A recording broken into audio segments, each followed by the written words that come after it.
discredits. There's this weird thing going on where people want to say it's not your fault. And it isn't your fault. I mean, if you believe in determinism, if you believe in the impact of the people around you and the environment that you're in, which is most certainly real, the impact of your parents, the impact of modeling, you're modeling after other people's bad decision making, that's all real. That's 100% real. But to say that all obesity is just genetic is bonkers. That's a bonkers thing to say, and it discredits all these people that we know that were obese, that without surgery lost all that weight and looked great. Like Ethan Suplee. Perfect example. There was a guy that was at one point in time like 500 plus pounds, right? How big was Ethan when he was at his biggest?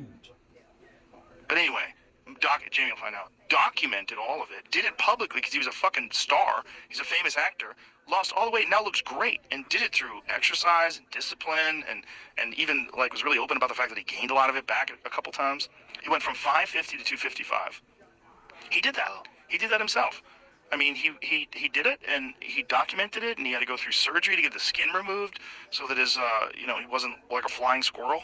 But he did it. And to say that it's all genetic, like, no, he had the same genes. Like, this is the same guy. It's not. And it's also not inspiring. Yes. So, like, to say that, but that's the tension. If you say it's all genetic or it's significantly genetic, then you're encouraging people to be more accepting of the challenges of other people's lives. Like, your life might be, everybody's walking a hard road is basically the philosophical thing.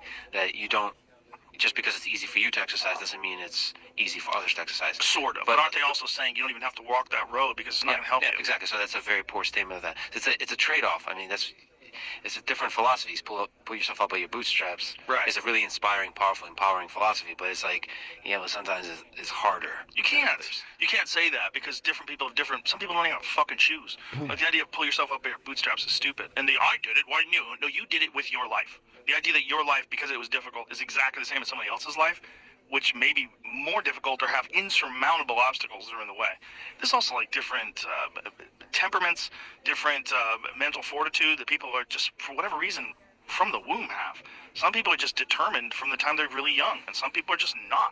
Some people are discouraged easily, and some people are not, and I don't know why. Yeah. But to say that there's no way is crazy. To say there's no way is like, that's irresponsible. And it's